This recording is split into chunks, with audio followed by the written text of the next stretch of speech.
Good evening. My name is Michael Badnarik. I am a constitutional scholar, philosopher, author, and I do an 8-hour class on the Constitution that is highly acclaimed. And in order to advertise what I do, I am trying to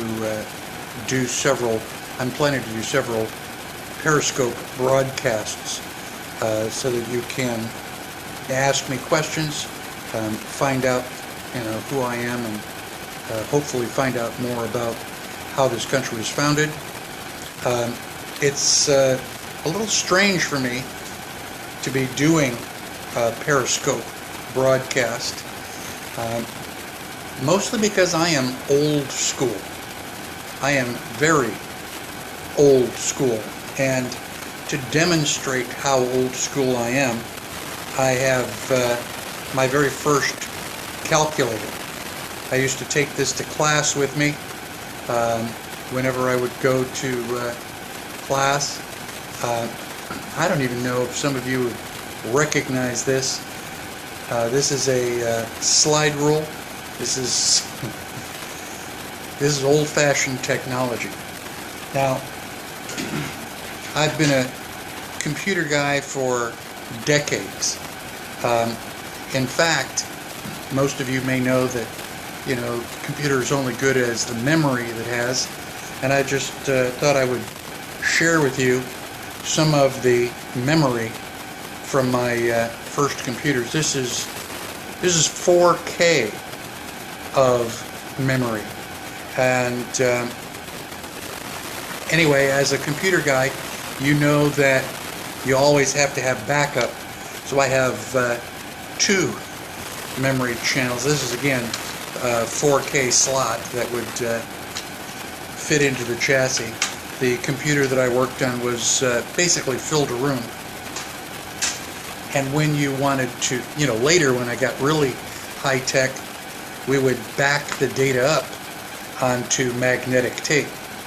These are some of the files that I took off the last computer that I worked on back in like 1985. So I'm very, very old school, and just here to give people a chance to log into the broadcast. Tonight's topic is the Second Amendment.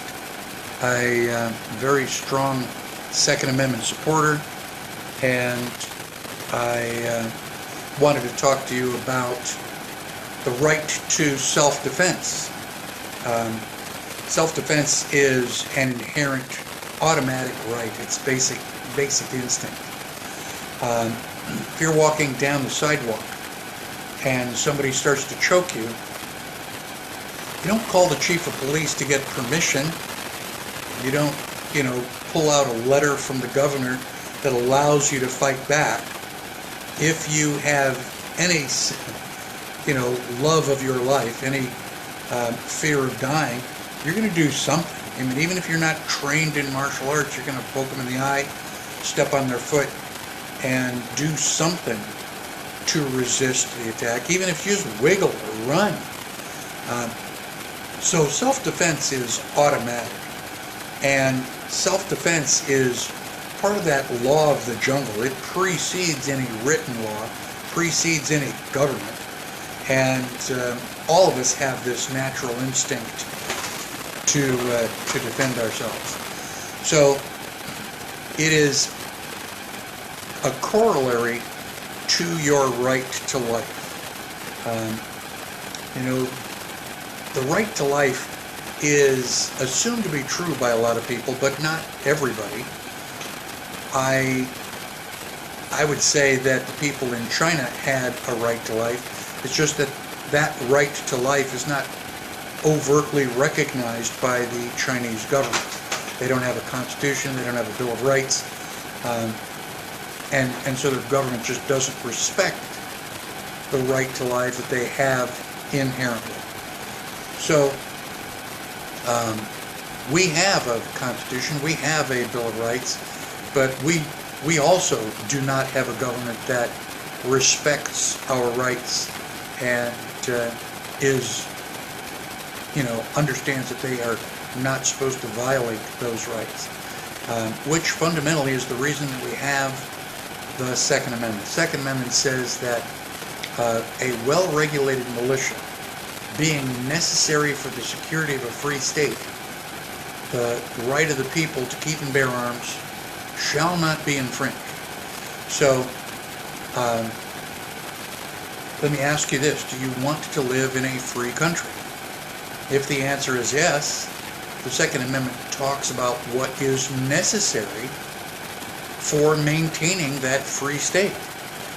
It is necessary to have a well-regulated militia. In 1751, well-regulated meant well-prepared. Each man was expected to have a rifle, a pound of powder, and at least 16 balls for that particular rifle or musket. And it was also understood that that person would know how to shoot it, that you would be proficient with your rifle. And for those of you who are familiar with the term Minuteman, that's a generic term for people who would run whenever they heard the town hall, the town bell ring.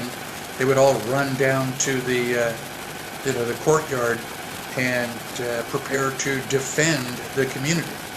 So everybody was responsible for defending the community against any kind of an attack. They didn't have militarized police with Humvees and tanks and jeeps and things like that. So people were independent. They had to defend themselves, and they knew it. Many of the founding fathers have quotes about the Second Amendment, indicating that the Second Amendment is not about hunting. It's not about going out and shooting rabbit, putting food on the table. Thomas Jefferson said the most important reason for people to own guns is to defend against tyranny and government. They're not talking about Russia or Germany or somebody else attacking. Tyranny and government that they were worried about was tyranny in our own government. If somebody's hurting you or attacking you, you call the police. And the question is, who do you call if the police are the ones that are attacking you? In today's news, we see all sorts of conflicts between police officers and the public. The police officers are shooting and killing people that turn out to be unarmed. One very prominent case in Chicago happened about a year and a half ago, where a young black man was crossing the street. He didn't respond to police instructions immediately, and police officers on video shooting the man. The man fell to the street with the very first shot, and the police officer continued to pull the trigger. Eventually, the police officer fired 16 shots into this individual. And people have asked me, why did the police officer fire 16 shots? Clearly wasn't necessary as soon as the person fell, but probably because the police officer was carrying a Glock, and a standard Glock usually has 15 rounds in the magazine, and so one in the chamber. So the one in the chamber plus 15 extras, 16 shots. The police officer continued shooting until they basically ran out of bullets. So we the people have a right to life. Corollary to that is that you have a right to defend yourself. You have a right to defend your life. And extrapolating that just a little bit further, you have a right to defend yourself in the most efficient way that you can think of. As long as you're not hurting somebody else, taking somebody else's property, you have a right to stop an attack on yourself, your family, your property. And I think that a pistol is usually the most efficient way to do that. If somebody is crawling into my bedroom through the window at 2 o'clock in the morning and they're carrying a bloody machete, I'll yell at them to stop and to get out of the house. If they continue to walk towards me, I'll pull the pistol out from under my pillow and tell them to stop, let them know that I'm armed.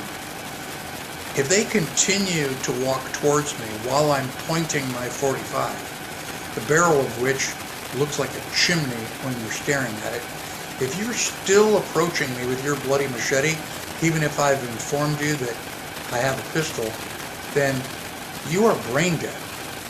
You're already brain dead. I'm just going to help your body catch up. I do not feel compelled or obligated to die because people in the legislature don't like the fact that I have a gun. If you read the biographies or any of the writings of the Founding Fathers, they were all extremely pro-gun. And I think that one of our best advocates for gun rights is singer Ted Nugent. If you go to YouTube, he does a 4-minute explanation of why he supports the Second Amendment and his right to carry he's philosophically defending his right to life. And it's really an excellent video if you can find it. So I want to let people know that I have a website of my own, constitutionpreservation.org. You can purchase either one of my books, Good to be King, which is a simplified explanation of the Constitution and how it is supposed to work. My second book is called Secret to Sovereignty, if you want to find out how I exercise my right to life, my right to travel, my right to keep and bear arms. I am not a lawyer. I have far too much self-respect to do that. I don't give legal advice. I just tell you what I've done, and if you're interested, you can follow my example, but you do so at your own risk.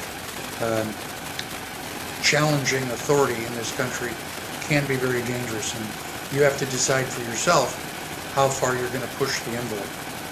So I've also created a new YouTube channel for myself. I will upload this video to the YouTube channel so that if you didn't know about the video, people can go back and watch my videos on YouTube. I'm trying to do what I can to answer people's questions. If you have questions, you can type it into the tweet or the Periscope right now. I would encourage people to send me email if you have a topic or an issue that you would like me to talk about. You have a question that you'd like me to answer. I would be happy to do that.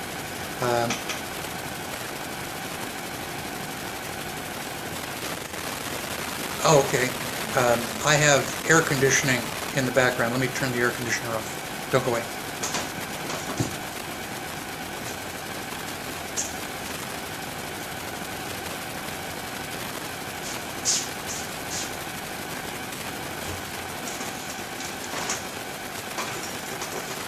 Thank you for that. I hope turn the air conditioner off. I hope it's easier to hear.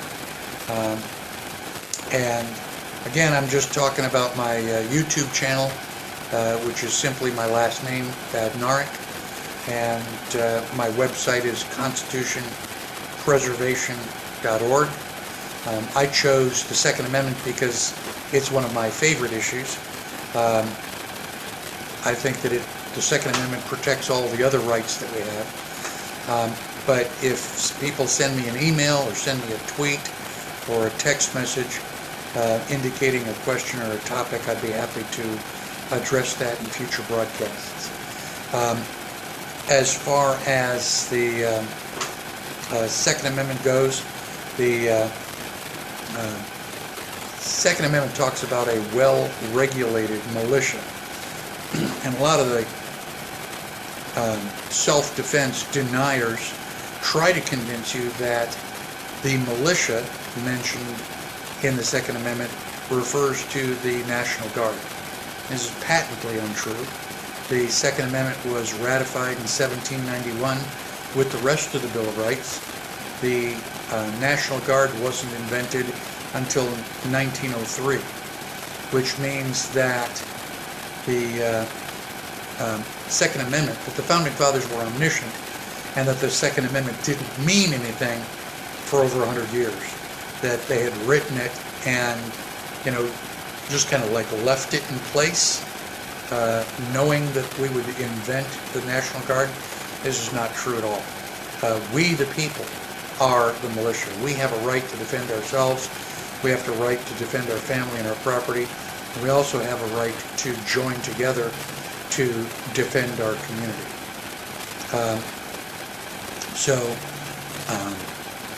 One of the other scare tactics that people try to use is to talk about a Saturday night special.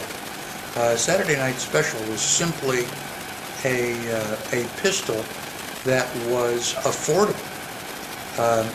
Black people were in slavery for many years. When they got out of slavery, they were living at the lowest standard of living, and they didn't have lots of money to go out and buy expensive weapons. And so a Saturday night special was merely an inexpensive pistol that black people could afford.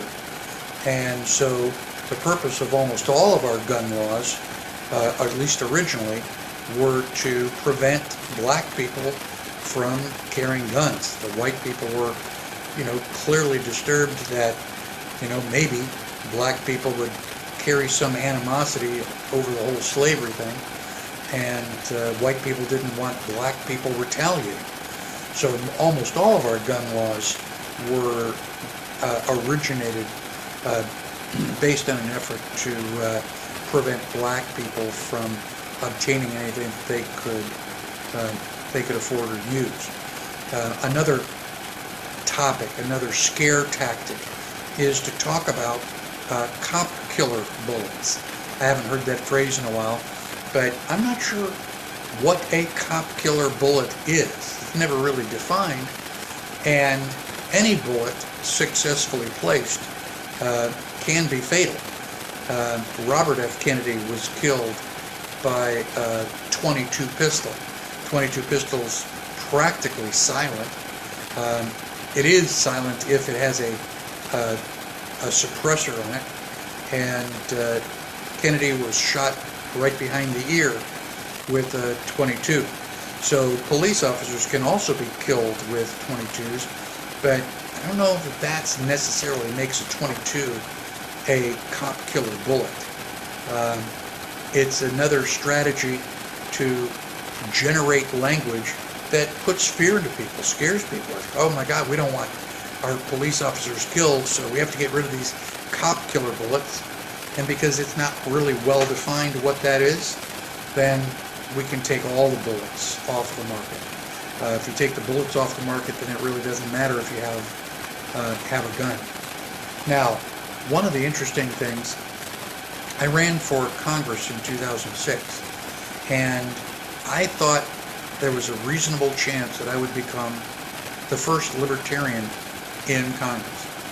And if that came true, I knew exactly what my first bill was going to be. When they introduced me on the floor of the House, they would welcome Michael Bednarik, first libertarian member of Congress, I was going to raise my hand and submit a Constitution Enforcement Act of 2006. And if you read the Constitution, Article 1, Section 8, Clause 16, says that Congress has the responsibility for organizing, arming, and disciplining the militia. We, the people, are the militia, not the National Guard. We, the people, are the unorganized militia. Congress has a responsibility to organize and arm the militia. So, according to my interpretation of the Constitution, Article 1, Section 8, Clause 16 requires Congress to give people guns. Now, think about that. Doesn't that, fly in the face of the 23,000 gun laws that we have here in the United States, all of which are unconstitutional? All of these gun laws make it difficult or impossible for you to purchase or carry the weapon of your choice. And that's an infringement. Second Amendment says, thou shalt not infringe on your right, the people's right to keep and bear arms. So any of these laws are a violation of the Second Amendment. Virginia is the first state to have what is known as constitutional carry. That means that the only gun law in the state of Virginia is the Second Amendment. So in Virginia, you can walk into a store, buy a gun, a holster, and ammunition, load the gun, and walk out of the store down the street with the gun either carried openly or carried concealed. Since then, other states have adopted constitutional carry. Alaska is one of those states. They actually had some stringent gun laws, and one of their representatives decided to float that bill past the legislature, and much to their surprise, it got a lot of support and passed. Pretty much on the first vote. So I don't remember the legislator's name, but I do remember that I spoke to him in Houston when he came to a gun rally to talk to us. So in addition to teaching my class on the Constitution, I am also capable of teaching people basic gun safety. Probably more important than being able to shoot the bad guy is making sure that you don't shoot yourself. That would be considered a bad thing. So I can teach you all the safety things that you need to know to be able to handle a pistol safely. I can take you to the gun show and teach you the difference between revolvers and semi-automatic pistols. I can show you the dizzying array of ammunition that is available for various pistols. I'll show you rifle ammunition, and it'll be obvious to you why rifle ammunition is more powerful. Undoubtedly because it has more gunpowder, and it usually leaves the muzzle with a higher velocity. And once you've understood the basics of guns, I can walk to the gun show with you and help you purchase your very first firearm. I've done that for several people in the past, and naturally, after you buy it, you're going to be eager to shoot it, and so I will go with you to the gun range and provide one-on-one coaching to show you, basically how to hit the paper, how to bring all the shots closer and closer together, and usually in 1 or 2 one-hour sessions, you can be hitting the target in a reasonable way. You probably won't be as good as I am. I've been shooting for 35 years, but you will be, proficient enough to have a sense of confidence that you would be able to defend yourself if you were attacked by anybody. So all this information is on my website, constitutionpreservation.org. There's a menu item called gun training, and it'll explain all of the services that I'm willing to offer. I was hoping that there would be more people watching this live. I'm going to upload this video to my new YouTube channel, and hopefully people can watch it on Periscope and on YouTube. I do have a reputation for being a strong Second Amendment supporter, and just to show off a little bit, I have my one of my pistols. It's not necessarily my favorite, but it's one of the prettiest. It is a .45 caliber semi-automatic. It's also known as a 1911, which is the year that John Browning invented this. And as far as I'm concerned, there are 2 types of guns in the world: .45s and everything else. Once you understand guns, and once you've fired a .45, I can't imagine why anybody would want to shoot anything else. I'm extremely good. When my friend and I went to concealed carry class here in Texas when I first arrived in Texas. And there's a lot of classroom work, but at lunchtime we had to go to the gun range and qualify. You had to hit the target 70% of the time in order to qualify. That's a pretty low standard. That's almost substandard. But if you hit the target 70% of the time, you would qualify for your concealed carry permit. I was asking the instructor whether I would be disqualified for shooting at the head. And the instructor was disgusted with me. He thought that I was being a little bit carried away. But everybody else was shooting at the chest because it's a larger target. It's easier to hit the chest, and it's easier to make your 70% score that you need. So everybody else was shooting at the chest, the center of mass. I chose to shoot at the head, which is a smaller target.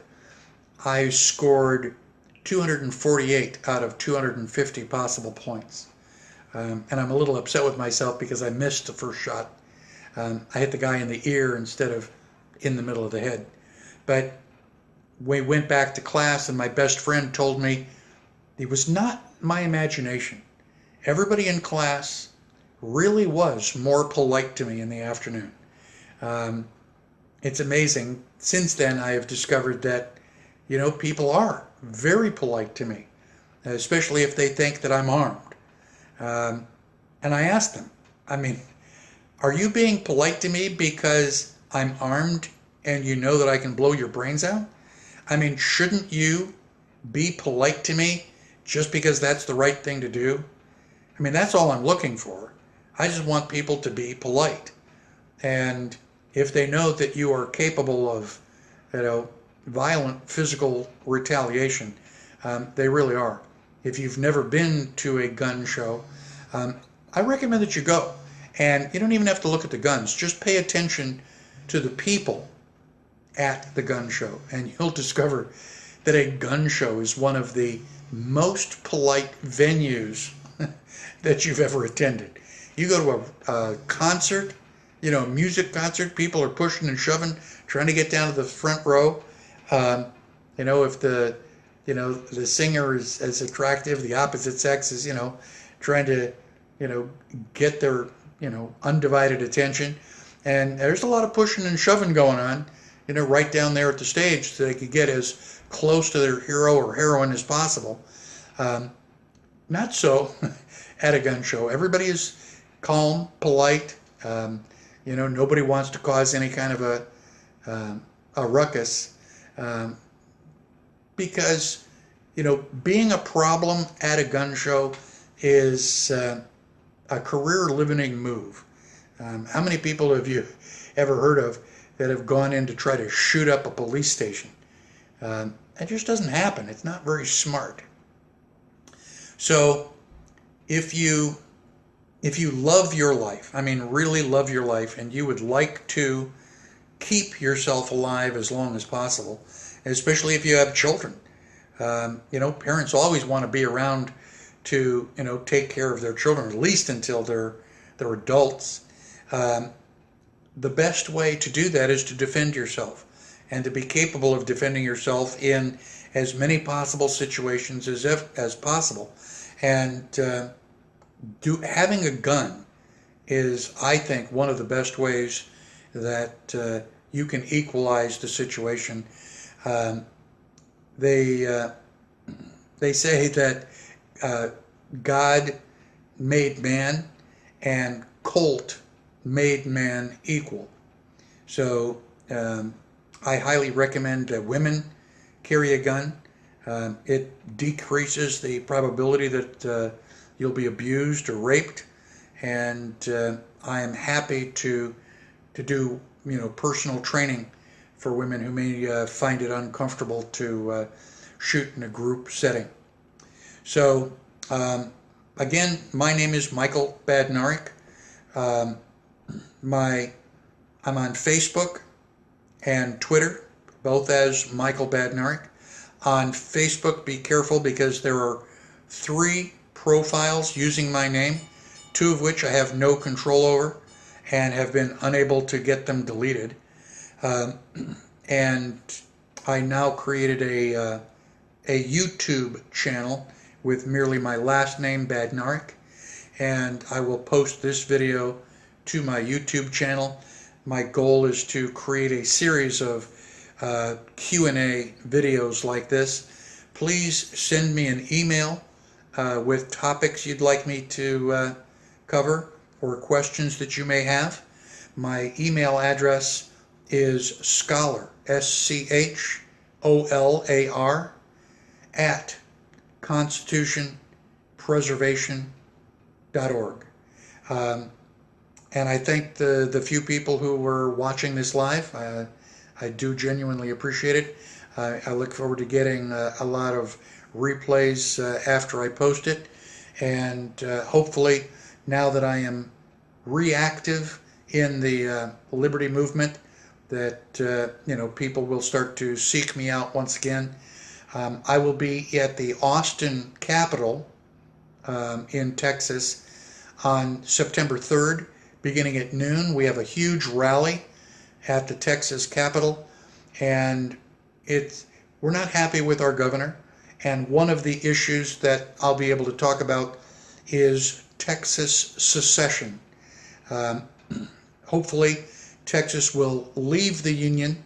I will run for President of the Republic of Texas, and we will teach the world how to make a free country once again. So again, thank you for listening. Send me your topics, your questions, and I will do my best to address those in future broadcasts. Thank you very much.